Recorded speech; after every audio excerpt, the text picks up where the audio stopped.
사실 한 주간 야외 예배를 생각하고 거기에 맞는 말씀을 준비했어요. 우리가 요즘에 성경에 나온 주연이 아닌 조연들을 살펴보고 있는데 야외 예배를 위해서 한 주간 좀 쉬고 거기에 맞춰서 준비했는데 취소가 될 것 같다 생각하면서도 그냥 그 말씀 그렇게 준비를 했습니다. 한 주간 어떤 생각을 했느냐? 교회란 무엇일까라는 부분들을 많이 생각했어요. 교회는 그리스도의 몸이죠. 교회는 구원받은 성도들의 모임입니다. 이게 정답이에요. 저는 이 정답, 또 성경에서 말씀하고 있는 거, 이거 부정하고 싶은 마음도 없고, 오히려 더 적극적으로 우리 성도들에게 이것을 가르치고, 또 성도들이 알기를 원해요. 그런데 오늘 교회란 무엇인가라는 이 질문을 생각하는 것은 성경에서 말씀하고 있는 이런 정답을 나누고 싶어서 생각한 게 아니에요. 우리 교회가 어떤 교회가 됐으면 좋겠는가라는 것을 생각하면서 제 마음의 소망을 담는 거예요. 저는 우리 교회를 볼 때 요즘에 우리 교회에 대한 느낌이 참 교회가 평안하구나. 성도들의 개개인의 삶에 여러 가지 굴곡은 있겠지만 그럼에도 불구하고 그 성도들이 모여서 함께 예배하고 한 공동체를 이루는 교회는 평안하구나. 그래서 이런 교회의 평안을 따라서 우리 성도들의 삶도 평안했으면 좋겠다. 이런 바람이 있습니다. 한편에서 거기에 덧붙여서 앞으로 우리 교회가 어떤 교회면 좋을까? 이런 소망을 함께 나눠보고 싶습니다. 오늘 본문을 통해서 그리고 또 성경 말씀을 통해서 앞으로 이런 교회가 됐으면 더 좋겠다라는 소망 두 가지만 함께 나눠보기를 원합니다. 첫 번째로 우리 교회는 서로를 나누는 곳이기를 원합니다. 오늘 본문 15절 말씀 함께 같이 읽겠습니다. 15절, 16절 다 읽겠습니다. 자, 시작. 즐거워하는 자들과 함께 즐거워하고 우는 자들과 함께 울라. 서로 마음을 같이하며 높은 데 마음을 두지 말고 도리어 낮은 데 처하며 스스로 지혜 있는 채 하지 말라. 즐거워하는 자들과 함께 즐거워하고 우는 자들과 함께 울라. 어떤 의미일까요? 이 말은 타인의 감정에 진심으로 공감하고 함께 사랑을 실천해 가라. 이런 의미가 아니겠어요? 누군가가 즐거워하는데 마음에 시기가 가득해서 안색이 안 좋아요. 그런 사람이 있습니다. 누군가가 울고 있는데 마음 한편에서는 고고 쌤통이다 하는 사람도 있어요. 한편에서는 그래도 나는 다행이다 라는 생각을 하는 사람도 있어요. 왜 그렇습니까? 그 사람의 아픔과 그 사람의 고통과 또 그 사람이 지금 누리고 있는 즐거움과 이런 그 사람의 마음에 공감하지 못하기 때문에 그래요. 나를 중심으로 생각하기 때문에 그런 일들이 벌어진다 하는 거예요. 즐거워하는 사람을 질투하고 우는 사람을 비웃고 나는 다행이다. 이런 마음을 품는 것은 성도의 모습이라 할 수 없는 것이죠. 우리 지난 주간에 새벽 묵상 제가 보내드린 것과 여러분들이 성경 통신과 가져가신 거에서 욥기서가 있습니다. 거기 보면 고난받은 욥을 찾아온 세 명의 친구가 있죠. 저는 참 이 세 명의 친구가 대단하다고 생각해요. 교통이 좋지 않는 그 시대에 고난당한 친구를 위로한다고 정말 몇 날 며칠 먼 곳에서 찾아온 사람들, 위험할 수 있는 그 길을 친구를 위해서 찾아온 거예요. 이 얼마나 대단한 사람들입니까? 그리고 이 친구들은 이 고난당하고 있는 욥의 이 고통을 끝내주고 싶어요. 그들이 생각할 때 왜 욥이 고난을 당하는가? 이것은 욥이 죄를 지었기 때문에 하나님으로부터 심판을 당하고 있는 거다. 이렇게 판단이 된 거예요. 그래서 욥을 깨우쳐주기 위해서 계속 충고하고 권면을 하는 거예요. 이것은 그들이 욥을 괴롭게 하기 위한 것도 아니고 욥을 미워한 것도 아니에요. 그럼에도 불구하고 권면할 때마다 그들의 권면 말 한마디 한마디가 욥의 가슴을 후벼 파고 욥에게 상처를 주는 거예요. 왜 그런 일이 벌어질까요? 그들은 자신들이 아는 지식과 지혜로 욥을 깨우쳐 주겠다라고 생각을 했지만 실제로 지금 고통 속에서 부르짖고 있는 욥의 마음과 아픔과 심정에 대해서는 깊이 공감하고 있지 못했기 때문에 그래요. 타인의 아픔과 그 눈물, 그 사람의 입장에서 그 감정을 공감하지 못했기 때문에 그래요. 나를 기준으로 해서 내 생각과 내 지혜로 상대방을 판단한 거예요. 그러므로 그들의 충고와 조언은 욥에게 더 큰 상처만 안겨준 겁니다. 그래서 욥기서 19장 21절 말씀에 보면 자신을 고쳐주겠다고 조언하고 충고하는 그 친구들을 향해서 욥이 하소연하는 것을 보게 돼요. 나의 친구야, 너희는 나를 불쌍히 여겨다오. 나를 불쌍히 여겨다오. 그렇게 하소연하는 것을 보게 되는 거예요. 사랑하는 성도 여러분, 우리가 그리스도인이고 한 공동체라면 주님께서 서로 사랑하라 말씀하셨는데 사랑으로 한 공동체라면 이해관계 모든 거 다 내려놓고 다른 사람을 공감하고 단순하게 그 사람의 마음을 이해하려고 하는 성도들이 다 되시기를 바랍니다. 누군가 힘들고 어려워서 눈물 흘릴 때 뭐 저런 거 가지고 그런데 이렇게 볼 필요 없어요. 그냥 그 마음 그대로 받아주고 함께 울어줄 수 있으면 그게 좋은 거야. 기쁜 일이 있으면 야, 이게 내일 같다. 나도 기쁠 것 같은데 얼마나 기쁠까? 그냥 같이 기뻐해 주는 거예요. 이게 정말 아름다운 공동체의 모습이라 하는 것이죠. 함께 울고 함께 웃는 교회. 그래서 우리가 진짜 하나라고 느끼고 서로가 서로에게 위로가 되고 격려가 되는 그런 교회. 그래서 왠지 모이면 서로 얼굴 만나면 너무너무 기쁘고 반가운 교회. 얼마나 멋있습니까? 저는 우리 사랑장로교회가 그런 교회가 될 수 있기를 소망합니다. 밖에서 지치고 또 사람들에게 치이고 힘들었다가도 교회에 와서 위로가 되고 교회에 와서 격려가 되는 그런 우리 사랑장로교회가 다 되시기를 주님의 이름으로 축원합니다. 그럼 그런 교회가 되려면 우리가 어떻게 해야 되느냐? 로마서 12장 16절 말씀에서는 마음을 같이 하여 이렇게 말씀했어요.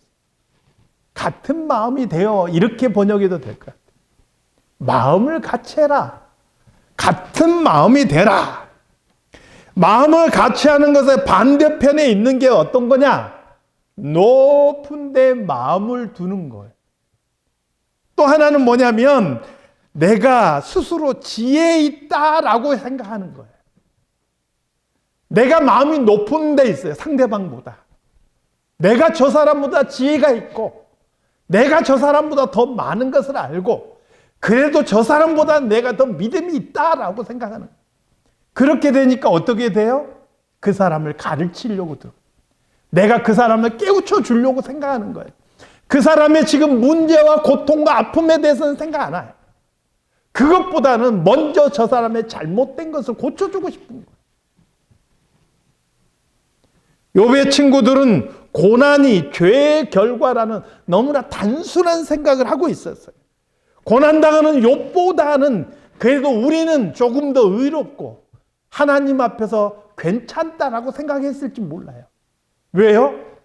고난이 죄의 결과라고 생각하고 있으니까. 고난당해서 자식들 다 죽고 재산 다 잃고 몸에 질병 든 저 욥보다는 우리가 낫다라는 생각을 한 거예요. 그러면서 저 욥을 고쳐주고 싶은 거예요. 바꿔주고 싶은 거예요. 빨리 회개해서 이 문제를 해결해주고 싶은 거예요. 이 욥이 강팍에서 말을 안 듣고 고집부리고 있는데, 그래서 욥을 깨우치기 위해서는 어떻게 해야 돼요? 말이 점점 세져요. 점점 강해져요. 그래서 잃어버린 재산에 대한 얘기도 언급이 되고, 또 한 번에 죽어버린 10명의 자녀들에 대한 얘기도 언급이 되고, 그 모든 얘기가 상처로 욥의 가슴에 박히는 것을 보게 되는 것이죠. 사랑하는 성도 여러분, 누군가를 고쳐주기 전에, 내가 저 사람을 가르쳐 줄 수 있다고 생각하기 전에 우리가 가장 먼저 해야 되는 게 뭐냐? 같은 마음을 품어야 된다. 저 사람의 아픔이 내 아픔이어야 돼. 저 사람의 고통이 내 고통이어야 돼요. 저 사람의 기쁨이 내 기쁨이고, 저 사람의 그 감사가 내 감사가 될 수 있어야 하는 거예요. 이렇게 진심으로 내가 그것을 느끼게 되면요, 진심은 힘이 있습니다.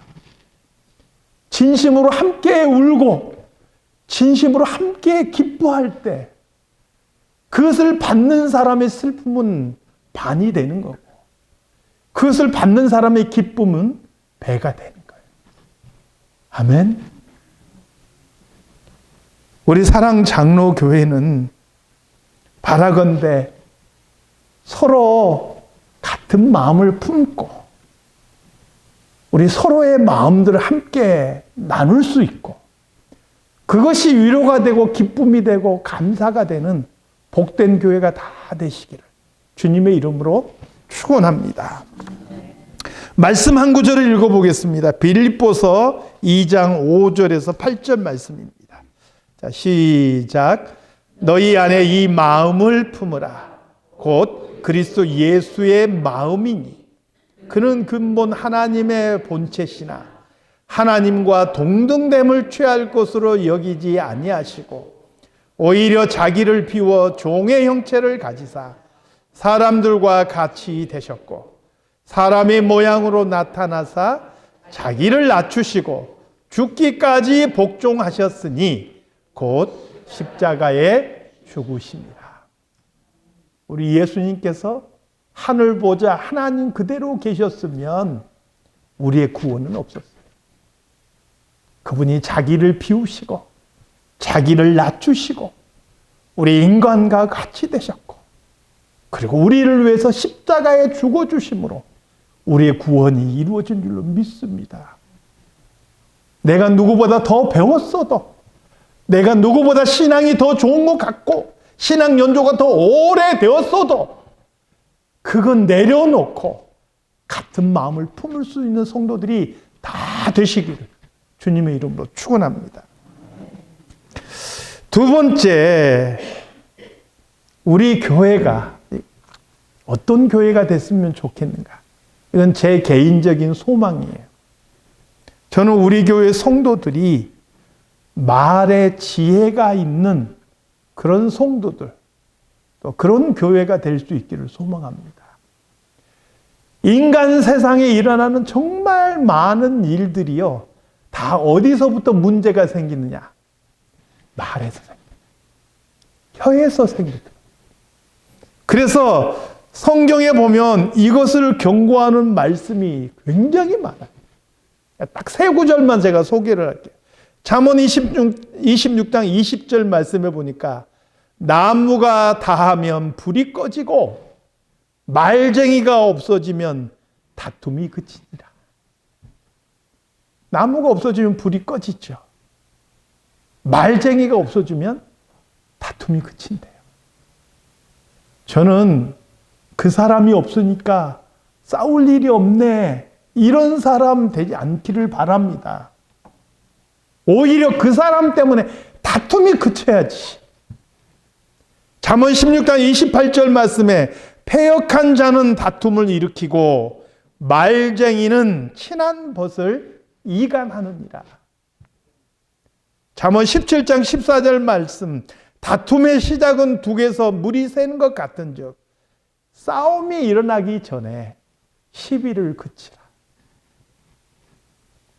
교회도 사람이 모인 곳이다 보니까 말로써 오히려 상처를 주고받는 경우가 얼마나 많은지 몰라요. 그래서 성경은 뭐라고 이야기해요? 말하기는 어떻게 해야 돼요? 더디하고, 듣기는 속히 하라. 잘 듣고 내가 말할 때 한 번 걸러요. 이 말 해도 괜찮을까? 한 번 걸러서 생각하고, 그래서 조심스럽게 해야 되는 거예요. 이게 되지 않으니까 교회 안에서도 서로 말 때문에 상처받고 말 때문에 분쟁이 생기는 거예요. 반면에 잘 훈련된 언어 생활이 얼마나 놀라운 일을 할 수 있는지도 성경은 우리에게 알려주고 있습니다. 잠언 25장 11절 말씀에 보니까 경우에 합당한 말은 아로새긴 은쟁반의 금사가 같으니라. 이거 옛날에 제가 그림을 한번 보여드린 적이 있어요. 여기에서 그림으로 보여드린 적이 있어요. 말갛게 잘 빛난 그 무늬가 새겨진 은쟁반 위에 금사과가 딱 놓여 있을 때 누구라도 그걸 보면 아름답다고 느끼지 않을까요? 근데 경우에 합당한 말이 그와 같이 사람들의 마음속에 아름답게 느껴진다. 어쩌면 그렇게 말도 예쁘게 할까? 어쩌면 사람 마음을 그렇게 기쁘게 만들어줄까? 그 말 한마디 어쩌면 이렇게 위로가 될까?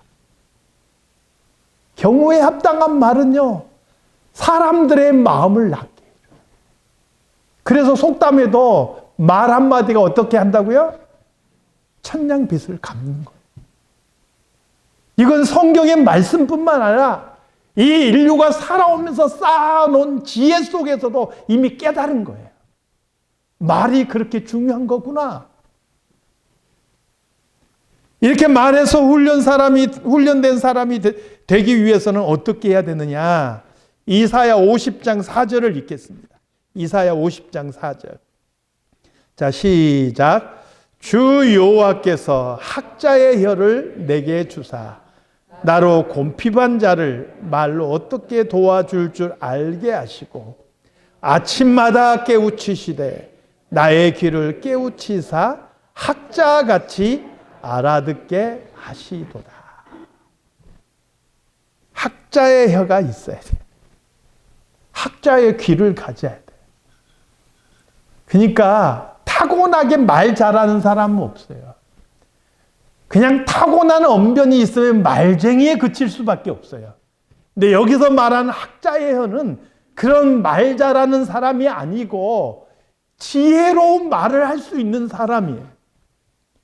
그러면 이 지혜로운 말을 할 수 있는 것은 어떻게 이루어지느냐? 성경에 보니까 아침마다 하나님께서 깨우쳐 주시되 나의 귀를 깨우치사 무얼로요? 하나님의 말씀으로.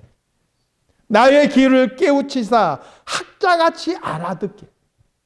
그래서 하나님의 뜻이 무엇인지 분별하고 하나님의 그 뜻 가운데서 내가 어떻게 말해야 될지를 깨닫게 되는 거예요.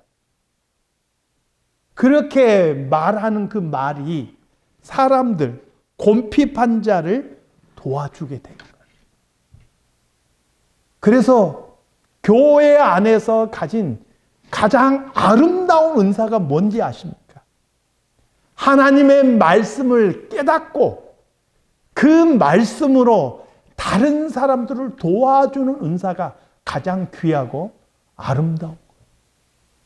이게 1만 마디 방언보다 낫습니다. 깨닫는 마음으로 5마디 하는 것이 1만 방언보다 나으니라. 고린도전서 14장에서 그렇게 말씀하고 있는 거예요. 사랑하는 성도 여러분, 우리 교회는 말씀 안에서 잘 깨닫고 내가 깨닫는 말씀 붙잡고 곰핍하고 어려운 사람들을 잘 도와줄 수 있는 그런 성도들이 다 되시기를 우리 주님의 이름으로 축원합니다. 기도하겠습니다. 하나님 아버지, 우리 교회가 지금까지 온 것도 하나님의 은혜인 줄로 믿습니다.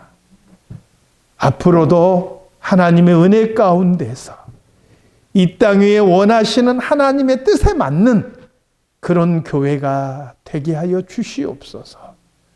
무엇보다 우리 성도들 한 사람 한 사람이 서로 마음을 같이 할 수 있게 하시고 학자의 혀를 주사 곰핍한 자를 말로써 도와주는 그런 교회가 될 수 있도록 하나님 은혜를 베풀어 주시옵소서.